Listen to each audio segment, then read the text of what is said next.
A akan mengusulkan kepada pemerintah kota, kita dalam waktu dekat akan bersurat kepada Ketua DPRD untuk minta izin melakukan rapat koordinasi dengan eksekutif, terutama dengan di bagian pemerintahan dan juga keuangan, ketua tim anggaran untuk bisa menggeser anggaran-anggaran yang non-efisien untuk penanganan COVID-19 ini. Contoh salah satunya adalah dana-dana kelurahan. Banyak dana kelurahan yang pengadaan barang dan jasa sesuai dengan instruksi atau surat Menteri Keuangan untuk segera menghentikan proses pengadaan barang dan jasa yang dikeluarkan tanggal 27 Maret. Nah, kita harus patuh dan taat terhadap aturan pemerintah pusat yang dihimbaukan kepada seluruh kepala daerah se-Indonesia. Sesuai surat itu, kita akan menggeser anggaran-anggaran kelurahan yang kemarin Komisi A sudah menganggarkan dengan bagian pemerintahan untuk segera menggeser. Karena dampak COVID ini sangat luar biasa, bukan hanya pada faktor kesehatan, pencegahan, tapi juga faktor pendidikan, faktor ekonomi, terutama faktor ekonomi. Berapa Bu untuk yang kemarin yang didistribusikan anggaran kelurahan sendiri? Untuk totalnya saya tidak hafal. Average per kelurahan itu sekitar 4-5 miliar. Average. Di luar belanja pegawai yang barang dan jasa. Makanya kita akan evaluasi lagi sehingga benar-benar asas manfaat bisa segera dirasakan. Karena dampak ekonomi, terutama dampak ekonomi dan pendidikan, dengan sekolah di rumah, homeschooling itu perlu RW itu disupport dengan internet supaya dia bisa melakukan pelayanan, bisa memfasilitasi internet untuk warga yang tidak mampu membeli internet, seperti itu. Berarti salah satunya seperti anggaran untuk permakanan juga di stop nantinya? Kalau permakanan tetap, itu rutin, itu belanja rutin. Yang kita akan stop itu adalah barang dan jasa. Misalnya pengajuan RW terkait terop, terkait kursi, yang itu sifatnya sound system, yang itu sifatnya bukan sifat yang sangat urgent gitu loh.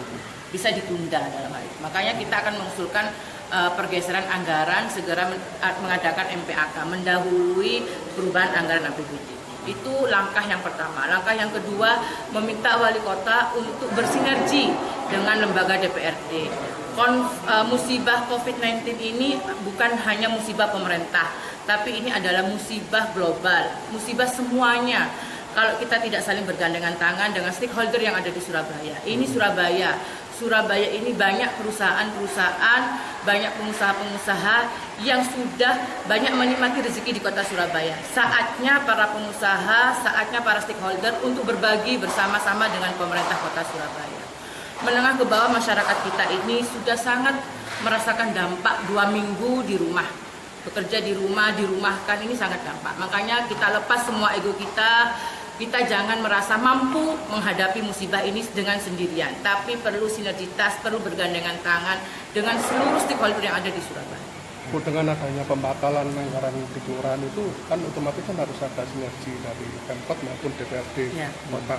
Selangkah untuk mendorong agar Pemkot anggaran itu dialokasikan untuk dampak penanganan COVID seperti apa nantinya? Makanya dalam waktu dekat kita akan minta izin kepada Ketua DPRD untuk melakukan rapat koordinasi dengan bagian pemerintahan, dengan bagian keuangan untuk menggeser alokasi-alokasi anggaran yang bukan menjadi kebutuhan wajib, bukan menjadi kebutuhan rutin untuk bisa digeser dalam hal penanganan COVID-19 ini. Bukan hanya pada sektor kesehatan, tapi juga pada faktor segi pendidikan, segi ekonomi, terutama ekonomi.